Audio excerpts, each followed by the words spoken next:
Hey guys, thanks for joining me, Hoon here at Pittsburgh Prep, as we continue our discussion here in preview lesson number 2 for reading comprehension. Today we're going to talk about the narrative section of reading comprehension. The narrative section is fairly easy to identify because it's really a conversational type of piece. So when we talk about narrative passage, we're talking about either a fiction or nonfiction that involves a particular character. So keep this in mind as you read the passage. The most insightful thing that you will take away from our lesson in our textbook is that when you focus and identify the fact that the passage that you're reading is a narrative passage, it's always going to involve a character who is going through some sort of struggle. So let's write this down.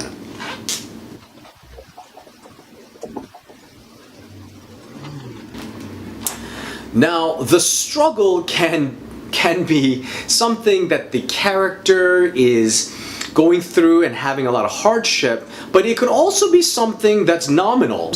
Whatever that may be, it's up to you as a reader to identify that struggle. So remember this.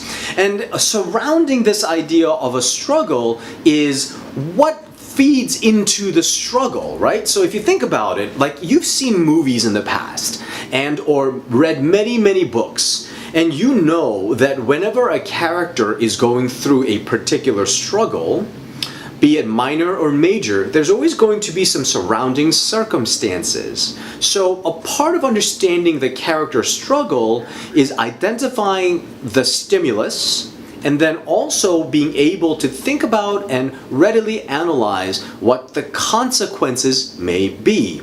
Furthermore, the author may talk about the perspective or the reflections that the person has as they are going through that struggle. So remember to identify all of these components as you read through the passage. And that's important. Remember, in our preview lesson number 1 in reading comprehension, I had talked to you guys about being metacognitive as you read. In the narrative passage, you want to really have this particular strategy in mind. And that strategy involves identifying that struggle and then identifying the peripheral components that are involved in that struggle. So I'm going to write some of them down for you here.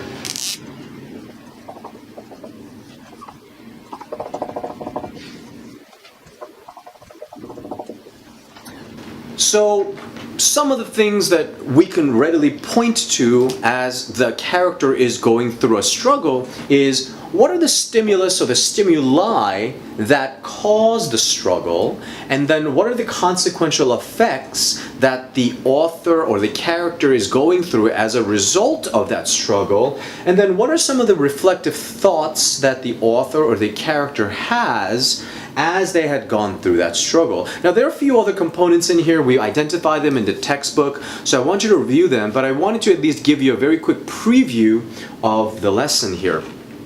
The other thing that I want to talk to you guys about is the idea of personal bias. When it comes to the SATs, or any standardized exam generally, critical analysis means letting go of your own personal bias. So in your high school classes in history or English, your instructors and your teachers almost always ask you, hey, what are your thoughts on this? What did you think about this? And they welcome your opinions on what the development or the plot is, and the discussions will revolve around those particulars, right? However, on your standardized exams, they really don't care about any of that stuff.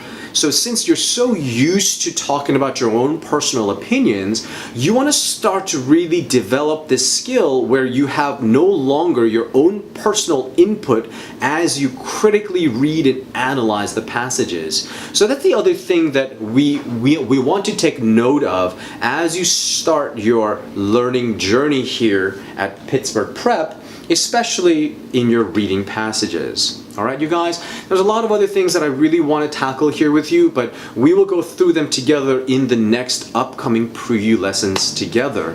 Thanks for joining me, and stay strong, and I will see you guys next lesson. Oh, one other thing that I forgot to actually talk to you guys about, and it's really important, right? Our fundamental belief here at Pittsburgh Prep is that we need to first develop your skill set in reading analysis first.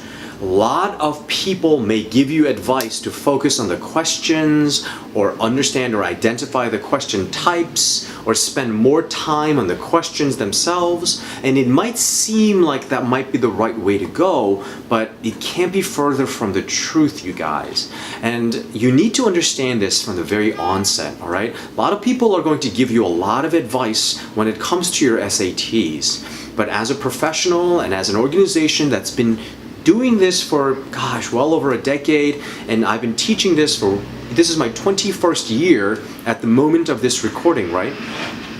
I can tell you readily that the students who improve the most, students who have the biggest gains in not just their scores, but having developed a complete and thorough and inherent and powerful understanding of how to tackle reading passages, those students have focused on their reading deficiencies.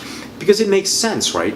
If you can understand and analyze what you are reading, any set of questions that may follow is really not going to be much of a problem for you.